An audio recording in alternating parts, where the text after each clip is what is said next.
नमस्कार. खाद्यसृष्टीमध्ये आपले सर्वांचे स्वागत आहे. आज मी माझ्या पद्धतीमध्ये नारळाची वडी कशी करायची त्याची रेसिपी तुमच्याबरोबर शेअर केलेली आहे. मी काही टिप्स देखील तुम्हाला सांगितली आहे जेणेकरून तुमची नारळाची वडी अगदी खुसखुशीत आणि परफेक्ट अशी बनून तयार होईल. अगदी तोंडात घालताच वितळेल. सो व्हिडिओ शेवटपर्यंत नक्की बघा. तुम्ही आमच्या चॅनलवर नवीन असाल तर आमच्या चॅनलला लाईक, शेअर आणि सबस्क्राईब जरूर करा. चला मग आपण रेसिपीकडे वळूया.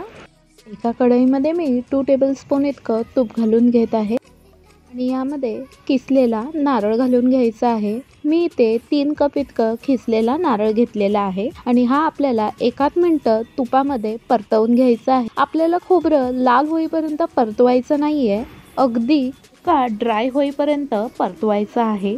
नारळामध्ये जे ओलसरपणा असतो तो कमी होतो आणि नारळामध्ये जे तेल असतं ते रिलीज होतं. तर इथे आपलं खोबरं व्यवस्थित परतवून झाल्यानंतर इथे मी 1 कप इतकं ऑर्गॅनिक गूळ घेतलेला आहे. मी गुळाची पावडर घेतलेली आहे आणि ही आपल्याला खोबऱ्यामध्ये व्यवस्थित मिक्स करून घ्यायची आहे जेणेकरून आपलं खोबरं आणि गूळ व्यवस्थित एकजीव होतील. एकदम लो फ्लेमवरती गूळ घातल्यानंतर आपल्याला हे मिक्सचर व्यवस्थित एकजीव करून घ्यायचं आहे जेणेकरून आपल्या बेसला हे गूळ चिपकणार नाही आणि खमंग अशी आपली वडी बनवून तयार होईल.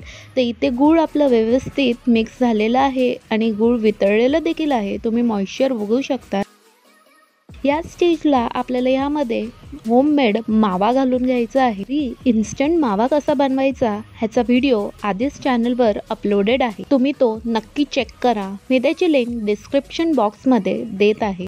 मावा घालून घेतल्यानंतर आपल्याला हे व्यवस्थित मिक्स करून घ्यायची आहे. ह्या टाइमला आपल्याला गॅसची फ्लेम थोडीशी मीडियम करून घ्यायची आहे आणि सतत आपल्याला मिक्स करत राहायचं आहे जेणेकरून आपलं सारण व्यवस्थित मिक्स होऊन जाईल. 5 ते 7 मिनिटं झाली आहे. आपलं सारण व्यवस्थित एकजीव झालेलं आहे. आता आपल्याला यामध्ये चिमूटभर मीठ घालून घ्यायचं आहे. गोडाच्या पदार्थात मीठ घातल्याने त्याची चव अजूनच वाढते. पाव चमचा जायफळ आणि वेलचीची पूड घालून हे व्यवस्थित मिक्स करून घेत आहे. तुम्ही बघू शकतात एक संघ त्याचा गोळा बनायला सुरुवात झालेली आहे.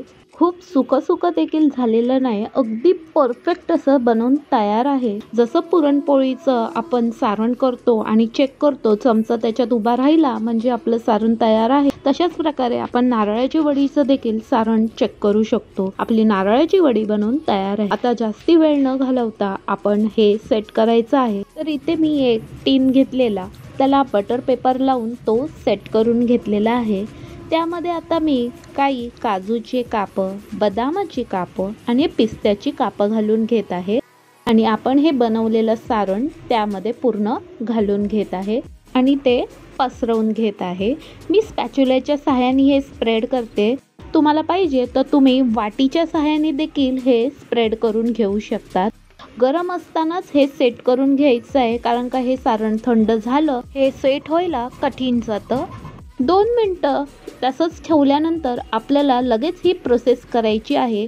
मी हे एका प्लेटमध्ये काढून घेते आणि त्याच्यावरचा बटर पेपर देखील काढून घेत आहे. बघा किती सुरेख आणि परफेक्ट असं आपलं नारळाची वडी बनवून तयार झालेली आहे. आता ही वडी आपण कट करून घेऊया.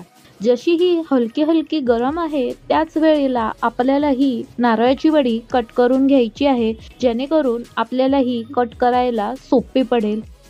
जशी जशी ही थंड होत जाईल आपल्याला हे कापायला खूप कठीण पडत जाणार. अशाच प्रकारे मी सुरीला थोडंसं तूप लावून दोन्ही बाजूनी व्यवस्थित कट करून घेतलेली आहे. अगदी मऊ आणि लुसलुशीत खमंग अशी आपली नारळाची वडी बनवून तयार झालेली आहे.